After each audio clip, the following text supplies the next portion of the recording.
completa ao presidente americano, o Sakamoto? Então, Fabiola, deveria ser, né? Mas aí vamos tentar destrinchar também a situação, até para o pessoal poder entender o que está acontecendo. Quem fez essa agregação, né? Quem pegou as 200 pesquisas, né? E sempre faz isso, quem acompanha o trabalho do Nate Silver, que é um dos principais estatísticos norte-americanos, da onde saiu essas informações, sabe que ele, inclusive, ele pondera bastante, né? Ele coloca que, olha, isso não é uma mudança radical, né? A gente está a chamada taxa de aprovação líquida, que é pegar a aprovação, diminuir pela desaprovação do Trump, nesse caso está em 0,2%, né? Teve uma mudança, ele mesmo falou, não é uma mudança dramática, né? Mas é a primeira vez que o Trump tem essa média de aprovação líquida negativa, ou seja, mais gente dizendo que está discordando, né, desaprovando o governo dele do que o contrário, ou seja, não é o fim dos tempos, é preciso ainda saber o que vai acontecer no médio prazo, precisa acompanhar, né, esse pacote de pesquisa para saber se é uma tendência ou não. Né? É importante que se diga isso. Em segundo lugar, é claro, tem muita gente, principalmente na área econômica, extremamente insatisfeita com o Trump, né, por conta desse vai e vem, por conta das tarifas, né, por conta desse clima de instabilidade que ele joga no mercado. O próprio, você vai pegar os dados de Wall Street na bolsa, os ganhos pós-eleição, que muita gente achava, olha, ele vai desregulamentar a economia, ele vai fazer isso, vai fazer aquilo, que beneficia grandes empresas, não beneficia necessariamente trabalhadores, mas beneficia grandes empresas. As empresas ficaram felizes, o Wall Street, que é o mercado de ações dos Estados Unidos, ficou feliz, houve ganhos depois do 5 de novembro de 2023, de 24, porém, esses ganhos se perderam, praticamente se perderam por conta exatamente desse comportamento de Donald Trump, que ao impor tarifas, né, de importação, ao contrário do que algumas pessoas que não sabem matemática dizem, que o pessoal fala, não, está impondo, é o problema dos outros países. Imagina, aumenta o custo de importação nos Estados Unidos dos produtos, aumenta a inflação, aumenta o custo de vida, dificulta a vida, e já está tendo indicador, né, aqui e ali, de que está tendo esse aumento inflacionário para uma população que votou em massa em Trump em 2024, em massa não, mas a maioria da população votou nele em 2024,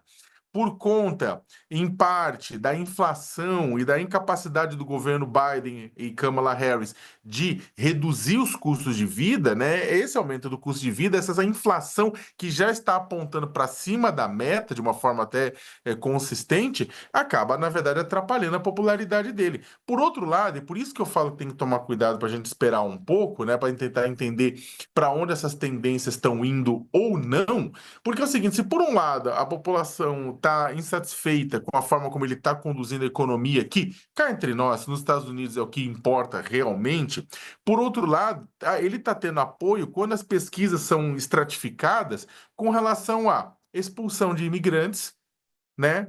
Expulsão de imigrantes e a redução do tamanho do Estado americano. Ora, pera lá, mas a redução do tamanho do Estado americano não causa impacto para a prestação de serviços, mas a questão dos migrantes, né, de você expulsar migrantes sem documento, não aumenta o custo da mão de obra, porque mão de obra barata normalmente vem de imigrantes que fazem serviços que o próprio norte-americano não quer fazer. Isso não gera também impacto econômico? Gera. Essas medidas, né, como a redução da demissão em massa de pessoas sem ter muito critério, que é o que o Elon Musk está fazendo, né? E mais essa questão da expulsão dos imigrantes também mexe com a economia. Só que olha que interessante, uma parte da população apoia essas medidas e não apoia a parte econômica do Trump. Então é o seguinte, no geral, a gente pode falar que sim, ele está tomando medidas impopulares, não à toa ele falou, olha, pode ter aumento inflacionário, pode ter algum nível de recessão, aí as bolsas pelo mundo caem, aqui a gente sente, dólar sobe, tudo isso mais, né? Porque chega aquele medo do que vai acontecer com a economia americana, que é a grande compradora do mundo, né? A partir do momento que se coloca um monte de barreiras de barreiras tarifárias, quer dizer, de aumento de impostos de importação. Mas, ao mesmo tempo, né, a gente não tem como saber no longo prazo o que vai acontecer. Ele falou, ó, vai acontecer isso. A pergunta Wall Street vai para o pau para cima de Trump, ou seja, a Bolsa de Valores, o capital grosso vai se voltar contra Trump e contra Elon Musk? né? Essa é a primeira pergunta. E o principal, eu termino com isso, os trabalhadores e trabalhadoras dos Estados Unidos vão se voltar contra Elon Musk, contra Trump e Musk, desculpa, é que a gente acaba confundindo quem governa o país de fato. Mas vai se voltar contra esse governo por conta da incapacidade de controlar a inflação e, pelo contrário? E na minha opinião, sim. Na minha opinião, no final, eu acho que o Trump tem um problema nas mãos, vai ter daqui a um ano e meio, um ano, quase 2 anos, eleição de meio de mandato para renovar parte do parlamento, e ele pode perder a maioria na Câmara e no Senado, dada a insatisfação do trabalhador médio, que por mais que apoie questões migratórias, por mais que apoie questões de redução do Estado, votou nele para que a gasolina seja baixa, para que o aluguel seja pagável, para que a comida seja barata. É isso, né? Eu acho que. E aí, ô Josias, só antes de a gente falar até sobre essa preocupação em relação à recessão, e o Sakamoto já levantou a bola nesse lado, que é a economia, que é o que realmente pega, né? Só rapidamente um paralelo em relação ao Brasil, pelo que a gente vê, por exemplo, né? Quando Lula foi eleito com aquela diferença muito pequena em relação a Bolsonaro. A aprovação e desaprovação aqui no Brasil, nesse tempo de Lula. Em comparação com o Trump, como é que você vê essa situação também de uma eleição que como a do Trump, né, foi uma eleição também difícil para ele lá. Talvez não tão difícil para Lula, né? Não foi uma eleição simples para o Trump, foi difícil. Ele teve o trabalho dele facilitado pelo Joe Biden, né? O Biden levou a sua candidatura além do conveniente. Ele não tinha condições nem cognitivas para ser candidato, o Biden, e só retirou a candidatura quando sofreu um apagão mental durante um debate. E a Kamala Harris entrou com atraso na campanha e teve um desempenho notável até, se considerarmos o prazo que ela teve para fazer a campanha, para se confrontar com o Trump. Não foi uma eleição simples para o Trump. E a simbologia da eleição está baseada na inflação, na prosperidade. O Joe Biden, embora ele tenha recuperado a economia na fase pós-pandemia, trouxe a inflação para patamares aceitáveis, mas a memória inflacionária ficou na cabeça do cidadão americano. E os preços se estabilizaram em relação a alguns produtos em patamares elevados. E ele pagou um preço por isso, um preço alto. Ele também teve uma política mais concessiva em relação às fronteiras. E o Donald Trump explorou muito isso. Então tem toda uma simbologia na eleição e a inflação está no centro dessa disputa. E o Trump venceu, prevaleceu, prometendo acabar com a inflação. Não era nem diminuir, ele disse que acabaria com a inflação. E diante da política que ele adotou, essa política que eu estou chamando de tarifacocídio, ele já levou o Banco Central americano a pisar no freio. Quando o Trump assumiu, o Banco Central estava executando, o Fed, o Federal Reserve, o Banco Central americano, estava executando uma política de diminuição gradativa da taxa de juros. E o Fed já suspendeu a redução da taxa de juros. Está observando a cena e já informou que, dependendo do desenrolar dos acontecimentos, pode mudar o seu comportamento em relação aos juros. E, evidentemente, as medidas adotadas pelo Trump vão na contramão do que ele havia prometido. Então ele diz, e fez isso, inclusive, numa entrevista que concedeu agora, no domingo, ele foi questionado. Opa, travou. O Josias, ele trava sempre numa imagem, assim, muito chique, você percebe? Ó, ele olhando ali, ó. Falou Uma desse emissora da sua estimação. Ô, Josias, você travou e voltou agora muito rápido. Vou tentar. Ele saiu agora. Tá tentando. Voltou. Você falava do final de semana. Nesse final de semana foi quando você parou.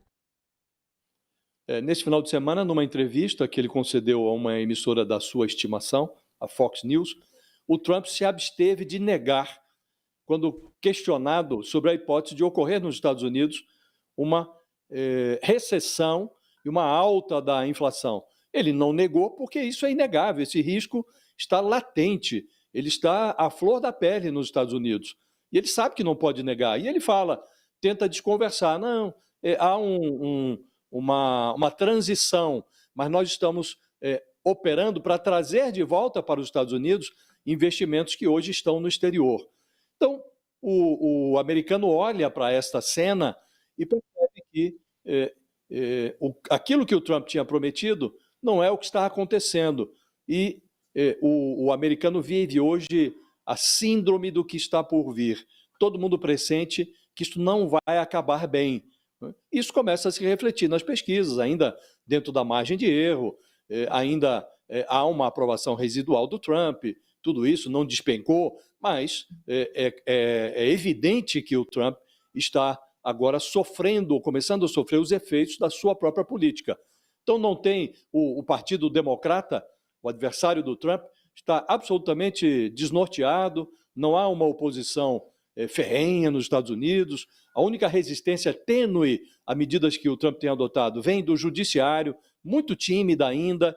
Então, ele não teve ainda uma força que faça a oposição a ele. Ele está derretendo na sua própria gordura. Então, é evidente que o risco de o Trump perder o rumo é muito grande. E ele está, como disse, errando. Ele está sofrendo os efeitos da sua própria política. Né? E ocorre no Brasil algo semelhante, Fabíola, porque também o Lula criou uma expectativa que se frustrou. Né? A economia está aqui, a exemplo do que ocorria com o Joe Biden nos Estados Unidos, os indicadores econômicos não são ruins, mas o presidente está sofrendo os efeitos da inflação dos alimentos, que rói o poder de compra do consumidor brasileiro. Então, há essa analogia, de fato, entre o que se passa nos Estados Unidos e o que está ocorrendo no Brasil. E o Lula está atento. O Lula é um animal, ele percebe que o Biden caiu por conta desse efeito retardado da inflação. Então, ele está aqui ralando para tentar trazer os preços para patamares mais aceitáveis, mas não está sendo bem sucedido. Né? Então, o Lula tem dois anos ainda pela frente, né? Pode reagir, né? Mas efetivamente o que ocorre nos Estados Unidos é uma inversão, é quase como um estelionato eleitoral. O Trump prometeu algo e ele está operando para entregar o oposto do que ele havia prometido. Isso, evidentemente, vai ter um efeito. E você